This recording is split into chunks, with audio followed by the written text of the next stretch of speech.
Bismillahirrahmanirrahim. Assalamualaikum warahmatullahi wabarakatuh. Alhamdulillah. Wassalatu wassalamu ala rasulillah Sayyidina wa maulana Muhammad ibn Abdullah wa ala alihi wa sahbihi wa man tabi'ah, amma ba'd. Kaum muslimin dan muslimat dimanapun anda berada yang dirahmati oleh Allah subhanahu wa ta'ala. Menurut Imam Al-Qurtubi rahimahullahu ta'ala, bahwa surah Al-Fatihah itu nama lainnya ada 12. Nama lainnya ada 12. Yaitu surah Al-Fatihah ini disebut juga dengan surah As-Shalah. Dikatakan sebagai surah As-Shalah itu sebab karena Al-Fatihah ini selalu dibaca di dalam sholat. Tidak sah sholat seseorang itu apabila tidak membaca surah Al-Fatihah. Kalau sholatnya 1 rakaat dia dibaca sekali. Kalau sholatnya 2 rakaat dia dibaca 2 kali. Kalau sholatnya sampai 1000 rakaat dia sampai 1000 kali.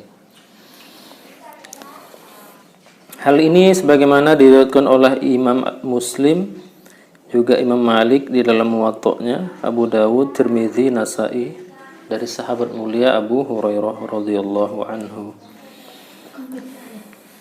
Surah Al-Fatihah ini juga disebut dengan surah Alhamdu karena ada ayat di dalam surah ini yang bunyinya itu Alhamdulillahi Rabbil Alamin. Ada alhamdunya, makanya disebut dengan alhamdu. Jadi nama Al-Fatihah ini, surah Al-Fatihah ini banyak.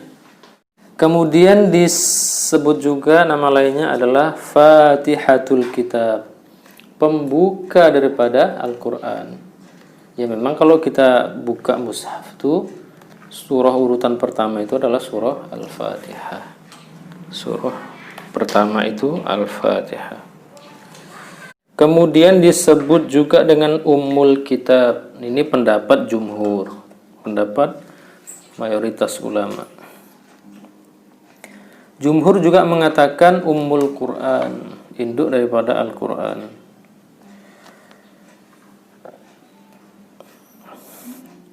Hal ini sebagaimana disabdakan oleh Nabi sallallahu alaihi wasallam bahwa surah Al-Fatihah itu disebut juga dengan Ummul Quran dan Ummul Kitab, kemudian juga As-Sab'ul Mathani.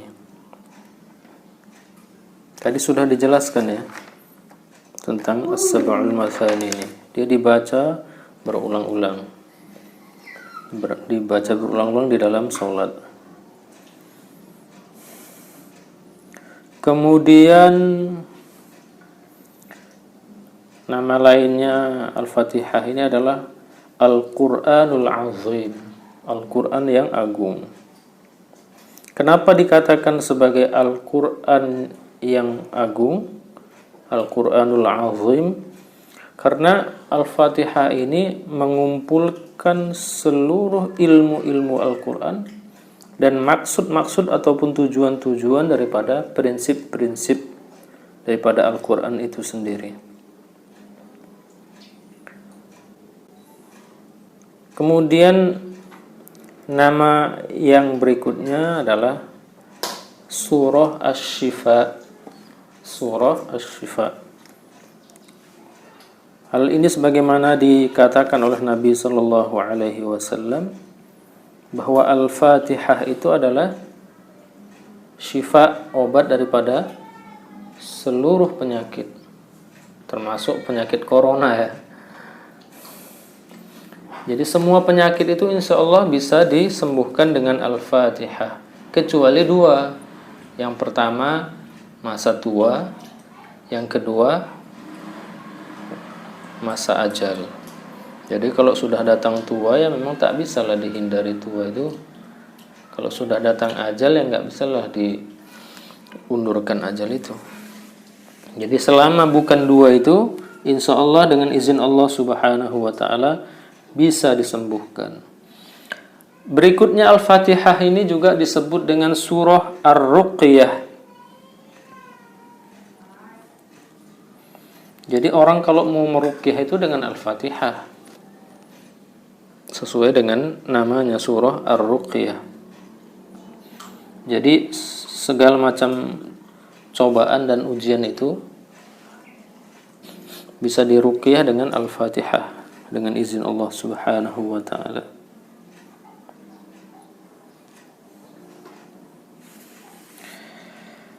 Ibnu Abbas radhiyallahu anhu, beliau berpendapat bahwasanya prinsip-prinsip di dalam kitab-kitab yang sebelumnya, apakah di dalam Taurat, Zabur, Injil, dan suhuf nabi-nabi, rasul-rasul yang sebelumnya itu terkumpul di dalam Al-Qur'anul Karim. Dan Al-Qur'an itu sendiri, prinsip di dalam Al-Qur'an itu sendiri, prinsip-prinsipnya adalah sesuatu yang sudah terkumpul di dalam surah Al-Fatihah. Sedangkan prinsip-prinsip dalam Al-Fatihah itu terkumpul di dalam ayat Bismillahirrahmanirrahim. Itu menurut pendapat daripada Ibnu Abbas radhiyallahu anhu. Kemudian nama lain daripada surah Al-Fatihah ini adalah surah Al-Wafiyah. Al-Wafiyah ini artinya mencakup, ya, meliputi semuanya, tak ada yang tertinggal. Dikatakan demikian karena memang Al-Fatihah ini adalah sesuatu yang sudah menjelaskan seluruhnya, ya. Jadi begitu ya jamaah yang dirahmati oleh Allah Subhanahu wa ta'ala.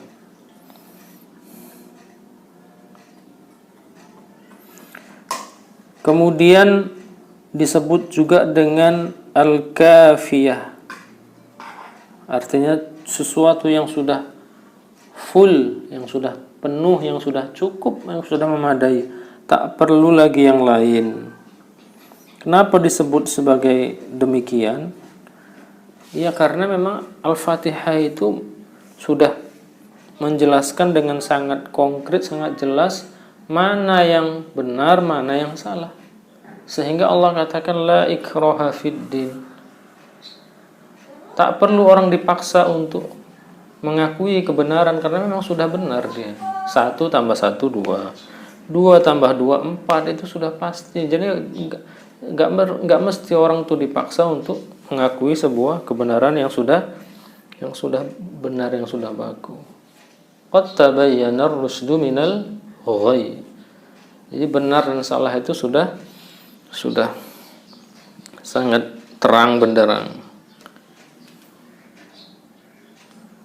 Faman yakfur bit-taghuti wa yu'min billah faqad istamsaka bil urwatil wuthqa lam fisama laha. Siapa yang mengingkari seluruh sembahan-sembahan yang diklaim oleh orang itu dan hanya mengimani Allah saja, maka sebenarnya dia telah berpegang kepada tali yang tak akan pernah putus. Jadi sebenarnya dia sudah memegang sebuah kebahagiaan yang sebenarnya. Kalau dia mengatakan la ilaha illallah, tak ada Tuhan yang patut diibadahi kecuali hanya Allah saja. Tak ada Tuhan yang patut disembah kecuali hanya Allah saja. Di antara nama-nama yang sudah disebutkan itu tadi, yang dikenal oleh banyak orang ada 3 sebutannya. Yang pertama Al-Fatihah, yang kedua Ummul Kitab, yang ketiga As-Sab'ul Mathani. Kemudian yang dikatakan sebuah surah itu minimal ya terdiri dari 3 ayat. Terdiri dari 3 ayat. Kita tahu bahwa surah Al-Kautsar itu terdiri dari 3 ayat, dan itu merupakan ayat yang surah yang paling pendek. Di antara keutamaan surah Al-Fatihah itu sebagaimana disabdakan oleh Nabi sallallahu alaihi wasallam, sebagaimana diriwayatkan oleh Imam At-Tirmidzi dari Ubay bin Ka'ab, Imam Ahmad ibni Hanbal dalam musnadnya, Nabi mengatakan, "Ma anzalallahu fit Taurah wala fil Injil mithla ummul Qur'an." Allah tidak menurunkan di dalam Taurat, tidak juga di dalam Injil apa yang semisal dengan Al-Fatihah. Jadi luar biasa Al-Fatihah ini. Belum pernah diturunkan oleh untuk nabi-nabi dan rasul-rasul sebelumnya. Tidak di dalam Taurat, tidak dalam Injil, tidak juga dalam kitab-kitab yang lain. Dia hanya diturunkan kepada Rasulullah sallallahu alaihi wasallam dan umat ini. Alhamdulillahirabbil alamin. Jadi Al-Fatihah ini sebuah hadiah yang istimewa, bahkan sangat-sangat istimewa untuk Rasulullah sallallahu alaihi wasallam dan untuk umatnya. Hadis yang lain sebagaimana yang diriwayatkan oleh Imam Al-Bukhari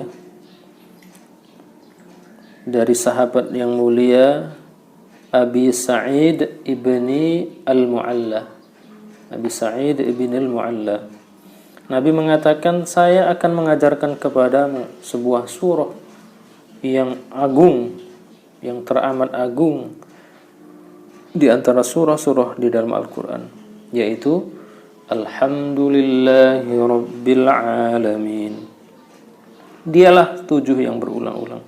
Dialah Al-Quran yang mulia yang diturunkan kepada saya. Itu makanya kalau ada momen-momen, biasanya para ulama kita itu selalu mengatakan, marilah kita bacakan surah Al-Fatihah. Ya, itu alasannya karena